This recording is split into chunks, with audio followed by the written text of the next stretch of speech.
Today, I'm making my grandma's Chinese spring roll recipe. This recipe is really near and dear to my heart because I grew up eating these for literally every major family gathering. Lunar New Year for sure, but birthdays, Christmas, these were always on the table. And the reason we especially eat them for Lunar New Year is because of the resemblance to gold bars. So the idea is that eating them will bring you good fortune. Thankfully, they're good luck to eat year-round, so feel free to make these for any occasion. Now, even though I'm making these spring rolls alone today, one of the things that makes this recipe so special to me is that it's really meant to be a communal activity.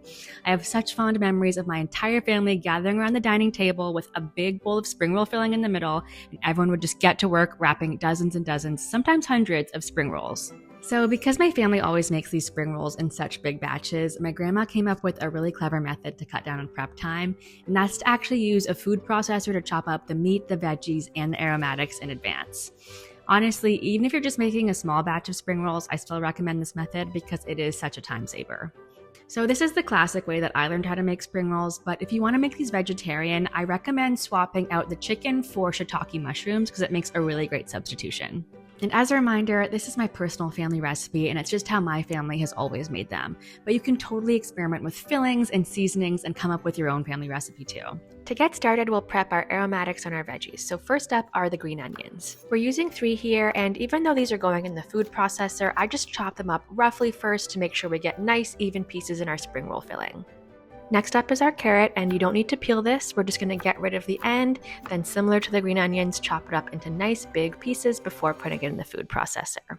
And same goes for our ginger. You don't need to peel this, just chop it up into nice big chunks. And last but not least is our Napa cabbage. This is a classic Chinese veggie, and you should be able to find it at most grocery stores. For this recipe, we're only using half of the Napa cabbage, so set the rest aside.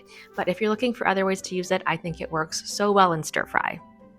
And now we're going to add all of our veggies and aromatics into our food processor. Depending on the size of your food processor, you might need to do this in 2 batches. Now this is totally a matter of preference, but I like to chop my veggies and aromatics up super finely for my spring roll filling. If you like a bit more texture, feel free to leave things in larger chunks. And here's what the veggie mixture should look like once it's all done being chopped up in the food processor. Just set it aside in a bowl.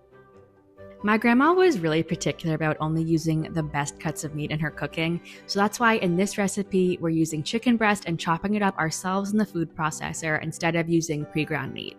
That said, you can totally use pre-ground meat and it'll still turn out delicious, but I'm doing it the way my grandma taught me. So the same as we did for our veggies and aromatics, we're going to chop our chicken breasts up into nice large chunks before putting it in the food processor.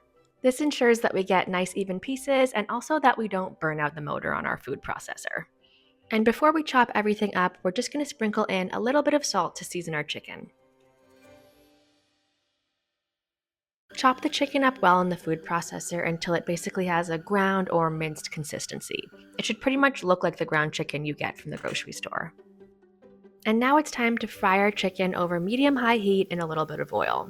I just use the back of my spoon to really break up the pieces so I get nice little small chunks. And my grandma always taught me to cook the meat first separately and then remove it from the pan right when it's done.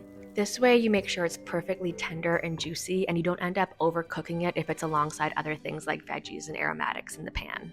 We'll set the chicken aside, and then in the same pan we're going to drizzle a bit more oil, and then we'll add in all of our veggies to cook down. Continue stir-frying the veggies for a couple minutes until you start to see them releasing their liquids. At this point, we're going to season with a tablespoon of soy sauce, half a teaspoon of sugar, a pinch of white pepper, a pinch of MSG, a teaspoon of bouillon, and 2 tablespoons of flour. The flour is super important because it really absorbs up any leftover moisture and creates a nice thick filling for our spring rolls. Continue mixing and cooking everything over low heat until it's well combined and you have a nice thick filling. And it's time to add back in our cooked chicken, mix it up really well, and then remove it from the heat. At this point, give your filling a taste test and add in any additional seasonings as needed. Then we're going to set our spring roll filling aside to cool. And this is actually the most important step of this entire recipe, because the key to having perfectly crispy spring rolls is to make sure the filling has completely cooled before wrapping them up.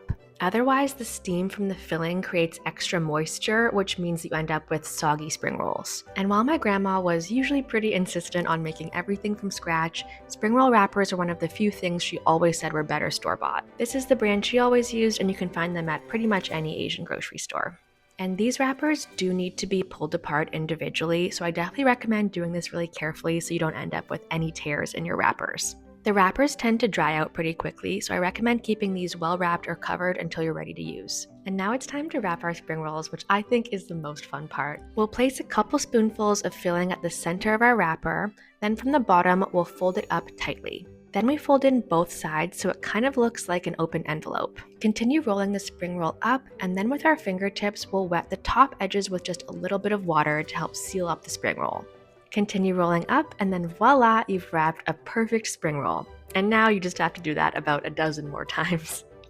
And my best tips for wrapping spring rolls are really just to try to keep the roll as tight as possible as you're folding it up. Also to gently compress your filling as you're rolling it up so you get a nice compact cylinder. And even though it might be tempting to overfill your spring rolls, try to avoid this because this can cause the wrapper to break as you're folding, and then you just have to start over again.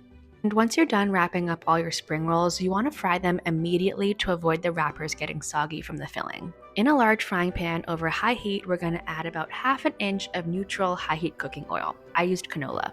Gently place your spring rolls in the hot oil and then keep a really close eye on them because we really don't want them to burn. Check them every so often, and once they're nice golden like this, it's time to flip.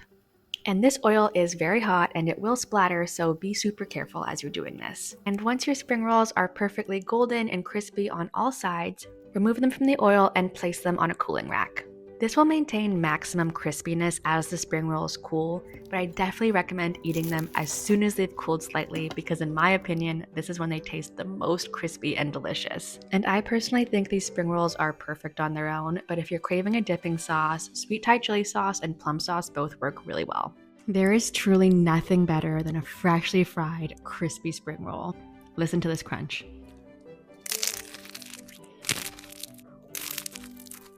These flavors are so nostalgic to me, it kind of makes me want to cry. Or take another bite.